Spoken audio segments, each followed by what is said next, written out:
ಆತ್ಮೀಯ ಬಂಧುಗಳೇ, ಶ್ರೀರಾಮಚರಿತಮಾನಸ ಲಂಕಾಕಾಂಡ ಇದರಿಂದ ಇವತ್ತು ಚೌಪಾಯಿಗಳು ಮತ್ತು ದೋಹೆಯನ್ನು ತಿಳ್ಕೊಳ್ಳೋಣ.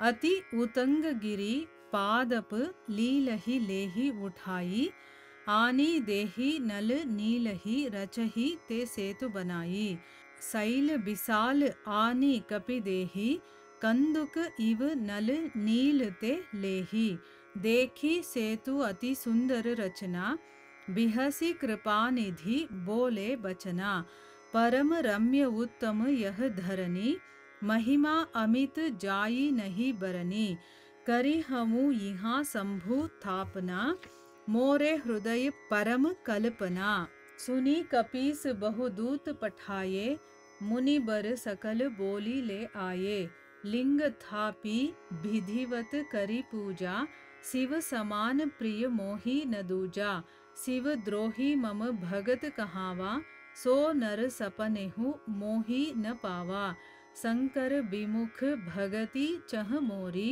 सो नरकी ಮೂಢ ಮತಿ ಥೋರಿ. ಇವು ಚೌಪಾಯಿಗಳು ಮತ್ತು ದೋಹೆ. ಈಗ ಇದರ ಅರ್ಥವನ್ನು ತಿಳ್ಕೊಳ್ಳೋದಕ್ಕೆ ಪ್ರಯತ್ನ ಮಾಡೋಣ.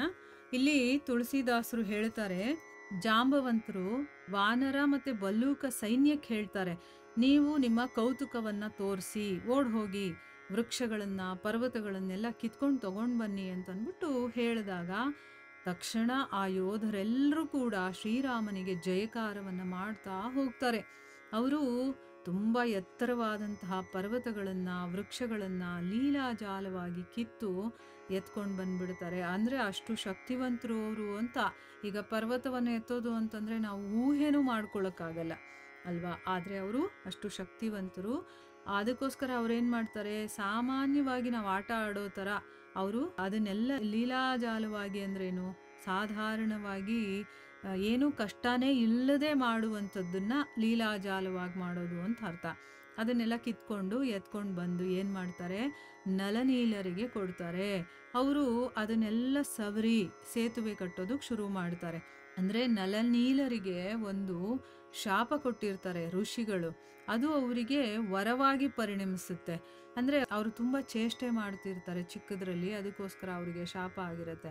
ಅದೇ ಶಾಪ ನೋಡಿ ಅವರಿಗೆ ವರವಾಗುತ್ತೆ. ಇಲ್ಲಿ ರಾಮನ ಕೆಲಸಕ್ಕೆ ಅದು ಉಪಯೋಗ ಆಗುತ್ತೆ. ಕಲ್ಲು ನೀರಲ್ಲಿ ಮುಳುಗೋದಿಲ್ಲ, ತೇಲುತ್ತೆ. ಅಂದರೆ ಈಗ ಕಲ್ಲಿನ ಗುಣ ಏನು, ಘನ ಅಲ್ವಾ, ಅದು ನೀರಲ್ಲಿ ಹಾಕಿದ ತಕ್ಷಣ ಅದು ಒಳಗಡೆ ಹೊರಟೋಗುತ್ತೆ. ಆದರೆ ಅವರು ಮುಟ್ಟಿದ್ರೆ ಅದು ತೇಲುತ್ತೆ. ಆ ರೀತಿ ಅವರಿಗೆ ಅದು ವರವಾಗಿ ಸಿಕ್ಕಿರುತ್ತೆ. ಸೊ ಅದಕ್ಕೋಸ್ಕರ ಅವ್ರೇನು ಮಾಡ್ತಾರೆ, ಎಲ್ಲವನ್ನ ತಂದು ಅವರು ಕೊಟ್ಟಾಗ ಅವ್ರು ಮುಟ್ಟಿದ ತಕ್ಷಣ ಅದು ತೇಲೋದಕ್ಕೆ ಶುರುವಾಗುತ್ತೆ.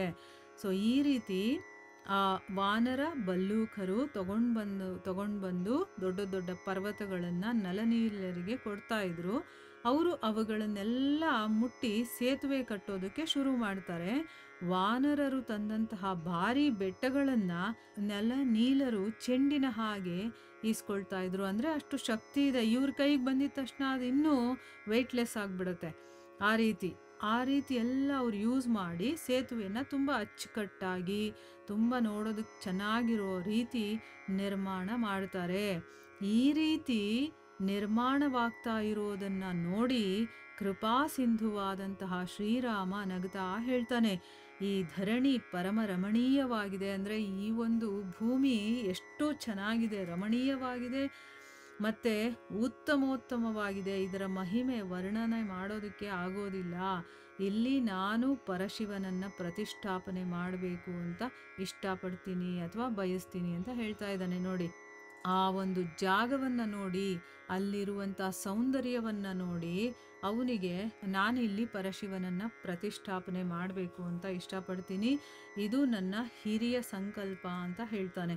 ಶ್ರೀರಾಮಚಂದ್ರನ ಮಾತನ್ನು ಕೇಳಿದ ಮೇಲೆ ವಾನರ ರಾಜನಾದಂತಹ ಸುಗ್ರೀವ ಏನು ಮಾಡ್ತಾನೆ, ಅನೇಕ ದೂತರನ್ನು ಕಳಿಸಿ ಅವರು ಅನೇಕ ಶ್ರೇಷ್ಠ ಮುನಿಪುಂಗವರನ್ನು ಕರ್ಕೊಂಡು ಬರ್ತಾರೆ. ಈಗ ಭಗವಂತನನ್ನು ಪ್ರತಿಷ್ಠಾಪನೆ ಮಾಡಬೇಕು ಅಂತಂದರೆ ಮುನಿಗಳು ಋಷಿಗಳು ಇವರೇ ಅಲ್ವಾ ಮಾಡೋದು ಅದನ್ನೆಲ್ಲ.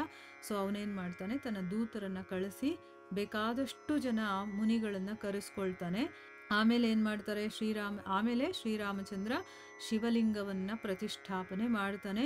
ವಿಧಿಪೂರ್ವಕವಾಗಿ ಪೂಜೆ ಮಾಡಿ ಹೀಗೆ ಹೇಳ್ತಾನೆ, ಶಿವನ ಹಾಗೆ ಪ್ರಿಯರಾದವರು ನನಗೆ ಬೇರೆ ಯಾರೂ ಇಲ್ಲ. ಅಂದರೆ ಶಿವ ಅಂತಂದರೆ ನನಗೆ ತುಂಬ ಇಷ್ಟ. ಶಿವನಿಗೆ ದ್ರೋಹವನ್ನ ಬಗೆದು ತನ್ನ ಭಕ್ತ ಅಂತ ಹೇಳಿಕೊಳ್ಳೋನು ಕನಸಲ್ಲೂ ಕೂಡ ನನ್ನನ್ನು ಪಡ್ಕೊಳ್ಳೋದಿಲ್ಲ ಅಂತ ಅಂದ್ಬಿಟ್ಟು ಹೇಳ್ತಾ ಇದ್ದಾರೆ. ನೋಡಿ, ಈ ಜಾಗ ರಾಮೇಶ್ವರಂ ಅಂತ ನಾವು ಕರಿತೀವಲ್ವ, ಅದು ಭಗವಂತ ಪ್ರತಿಷ್ಠಾಪನೆ ಮಾಡಿರುವಂಥ ಒಂದು ಲಿಂಗ, ಅದು ರಾಮೇಶ್ವರ. ಸೊ ಇಲ್ಲಿ ಯಾಕೆ ಈ ವಿಷಯವನ್ನು ತುಳಸಿದಾಸರು ಹೇಳ್ತಾ ಇದ್ದಾರೆ ಅಂದರೆ, ಇಲ್ಲಿ ಶಿವ ರಾಮ ಈ ರೀತಿ ಹೇಳಿದಾನೆ ಅಂತ ಹೇಳ್ತಾ ಇದ್ದಾರಲ್ಲ. ಯಾಕೆ ಅಂತಂದರೆ, ರಾಮಚರಿತ ಮಾನಸವನ್ನು ರಚನೆ ಮಾಡಿದಂತಹ ಸಮಯದಲ್ಲಿ ಆಗ ತುಂಬ ವೈಷ್ಣವರು ಶೈವರು ಇವರಿಬ್ಬರ ಮಧ್ಯ ತುಂಬಾ ಜಗಳ ಆಗ್ತಾ ಇತ್ತು. ಒಬ್ರಿಗೊಬ್ರು ಕಿತ್ತಾಡ್ತಿದ್ರು ತುಂಬ. ಅದಕ್ಕೋಸ್ಕರ ಇಲ್ಲಿ ಹೇಳ್ತಾ ಇದ್ದಾರೆ, ಆ ರಾಮನನ್ನು ಪಡಿಬೇಕು ಅಂತಂದರೆ ಮೊದಲು ಶಿವಭಕ್ತರಾಗಬೇಕು, ಆಮೇಲೆ ನಾವು ರಾಮನನ್ನು ಪಡೆಯೋದಕ್ಕಾಗೋದು. ಅಲ್ಲಿ ಸ್ವಯಂ ರಾಮನೇ ಹೇಳಿದಾನೆ ಈ ರೀತಿ ಅಂತ ಅಂದ್ಬಿಟ್ಟು ಹೇಳ್ತಾ ಇದ್ದಾರೆ. ಶಿವನಷ್ಟು ಪ್ರೀತಿ ಪಾತ್ರರು ನನಗೆ ಬೇರೆ ಯಾರೂ ಇಲ್ಲ, ನನಗೆ ಶಿವ ಅಂತಂದರೆ ಅಷ್ಟು ಇಷ್ಟ. ಆದರೆ ಶಿವನಿಗೆ ಯಾರು ದ್ರೋಹ ಬಗೆದು ಅಂದರೆ ಅರ್ಥ ಏನು, ಶಿವನನ್ನು ತೆಗಳೋದು ಅಥವಾ ಶಿವನನ್ನು ಪೂಜಿಸೋರನ್ನ ತೆಗಳೋದು, ಈ ರೀತಿ ಎಲ್ಲ ಮಾಡ್ತಾರಲ್ಲ, ಅಂಥವರು ನನ್ನ ಭಕ್ತರಾಗ್ತಾರೆ ಅಂತಂದರೆ ಅದು ಮನಸ್ಸಲ್ಲೂ ಯಾರೂ ಅದನ್ನು ಪಡ್ಕೊಳ್ಳೋದಕ್ಕೂ ಆಗಲ್ಲ, ಕನಸಲ್ಲೂ ಪಡ್ಕೊಳ್ಳೋಕ್ಕಾಗಲ್ಲ ಅಂತ ಹೇಳ್ತಾ ಇದ್ದಾರೆ. ಅಂದರೆ ಏನು, ಯಾರು ಶಿವನನ್ನು ಆರಾಧನೆ ಮಾಡ್ತಾರೋ ಅಂಥವ್ರನ್ನ ಬೈಕೊಳ್ಳೋದು ಅಥವಾ ಶಿವನನ್ನು ಕೀಳು ಅಂತ ನೋಡೋದು, ಇದನ್ನೆಲ್ಲ ಯಾರು ಮಾಡ್ತಾರೋ ಅವರಿಗೆ ನಾನು ಸಿಗೋದಿಲ್ಲ. ಶಿವನಿಗೆ ವಿಮುಖನಾಗಿ ಅವನನ್ನು ಇಷ್ಟಪಡದೆ ನನ್ನ ಭಕ್ತಿಯನ್ನು ಯಾರು ಬಯಸ್ತಾನೋ ಅಂಥವನು ಮೂರ್ಖ ಮತ್ತು ಅಲ್ಪಮತಿ, ಅವನಿಗೆ ಬುದ್ಧಿನೇ ಇಲ್ಲ, ತಿಳುವಳಿಕೆನೇ ಇಲ್ಲ. ಯಾಕಂದರೆ ಜ್ಞಾನವನ್ನು ಯಾರು ತಿಳ್ಕೊಂಡಿರ್ತಾನೋ ಅವನಿಗೆ ಶಿವ ಯಾರು, ಏನು, ಅವನ ಸ್ಥಾನ ಏನು ಎಲ್ಲ ಗೊತ್ತಿರತ್ತೆ. ಅದಕ್ಕೋಸ್ಕರ ಯಾರು ಅವನನ್ನ ಬಿಟ್ಟು ನನ್ನನ್ನೇ ಇಷ್ಟಪಡೋದು, ಅವನನ್ನ ಕೇರು ಮಾಡೋದಿಲ್ಲ ಅಂಥವ್ರು ನನ್ನ ಭಕ್ತಿಯನ್ನು ಪಡ್ಕೊಂಡ್ಬಿಡ್ತೀನಿ ಅಂತಂದರೆ ಅಂಥವನು ಮೂರ್ಖ ಮತ್ತು ಅಲ್ಪಮತಿ, ಅವನಿಗೆ ನರಕ ಅನ್ನೋದು ತಪ್ಪೋದಿಲ್ಲ ಅಂತ ಹೇಳ್ತಾ ಇದ್ದಾರೆ. ಅಂದರೆ ಪರಮ ವೈಷ್ಣವ ಶಿವ, ಅವನನ್ನು ನಾವು ಧಿಕ್ಕರಿಸಿ ಭಗವಂತನನ್ನು ಪಡೆಯೋದಕ್ಕಾಗಲ್ಲ ಅಲ್ವಾ. ಭಗವಂತನ ಭಕ್ತರನ್ನು ನಾವು ಮೊದಲು ಮೆಚ್ಚಿಸ್ಬೇಕು. ಶಿವ ಏನಾದರೂ ಮೆಚ್ಚಿದ ಅಂತಂದರೆ ನಮ್ಮನ್ನು ಭಗವಂತನ ಕಡೆಗೆ ಕರ್ಕೊಂಡು ಹೋಗೋದಕ್ಕೆ ಅವನು ನಮಗೆ ಸಹಾಯ ಮಾಡ್ತಾನೆ. ಅದನ್ನೆಲ್ಲ ಯಾರು ತಿಳ್ಕೊಂಡಿರ್ತಾರೆ, ಯಾರು ಜ್ಞಾನವನ್ನು ತಿಳುವಳಿಕೆಯನ್ನು ತಿಳ್ಕೊಂಡಿರ್ತಾರೋ ಅವ್ರಿಗೆ ಗೊತ್ತಿರುತ್ತೆ. ಅದಕ್ಕೆ ಅಂಥವರು ಯಾರು ಈ ರೀತಿ ಯೋಚನೆ ಮಾಡ್ತಾರೋ ಅಂಥವ್ರು ಮೂರ್ಖರು ಮತ್ತು ಅಲ್ಪಮತಿಗಳು ಅಂತ ಇಲ್ಲಿ ಹೇಳ್ತಾ ಇದ್ದಾನೆ ಭಗವಂತ ಸ್ವಯಂ ಅನ್ನೋದನ್ನು ತುಳಸಿದಾಸರು ನಮಗೆ ಹೇಳ್ತಾ ಇದ್ದಾರೆ. ಸೊ ಈಗ ನಮಗೆ ಗೊತ್ತಾಯ್ತಲ್ವಾ, ಶಿವ ಆಗಿರ್ಬೋದು, ಶಿವನ ಭಕ್ತರಾಗಿರ್ಬೋದು, ಅವ್ರನ್ನ ಯಾವತ್ತೂ ನಾವು ತೆಗಳಬಾರದು. ಅವರವರ ಭಕ್ತಿಯನ್ನು ಅವ್ರು ಮಾಡ್ಕೊಂಡು ಹೋಗ್ತಿರ್ತಾರೆ. ಆದರೆ ಪರಮ ವೈಷ್ಣವನಾದಂಥ ಶಿವನ ಭಕ್ತರನ್ನು, ಶಿವನನ್ನು ಬೈದರೆ ಭಗವಂತನಿಗೆ ಇಷ್ಟ ಆಗೋದಿಲ್ಲ ಅನ್ನೋದು ನಮಗೆ ಗೊತ್ತಾಯ್ತಾ. ಸೊ ಇದನ್ನು ನಾವು ಇಲ್ಲಿ ಚೆನ್ನಾಗಿ ಅರ್ಥ ಮಾಡ್ಕೊಂಡಿರಬೇಕು. ಯಾರನ್ನು ತೆಗಳಕ್ಕೆ ಹೋಗಬಾರ್ದು. ಅವರವ್ರ ಭಕ್ತಿ ಅವರವ್ರಿಗೆ ಹೆಚ್ಚಾಗಿರುತ್ತೆ ಅಲ್ವಾ. ಯಾರು ಯಾವ ಮಟ್ಟದಲ್ಲಿ ಭಗವಂತನನ್ನು ಪ್ರೀತಿಸ್ತಾ ಇರ್ತಾರೋ, ಯಾವ ರೀತಿ ಪ್ರೀತಿಸ್ತಾ ಇರ್ತಾರೋ ನಮಗೇನು ಗೊತ್ತಾಗತ್ತೆ.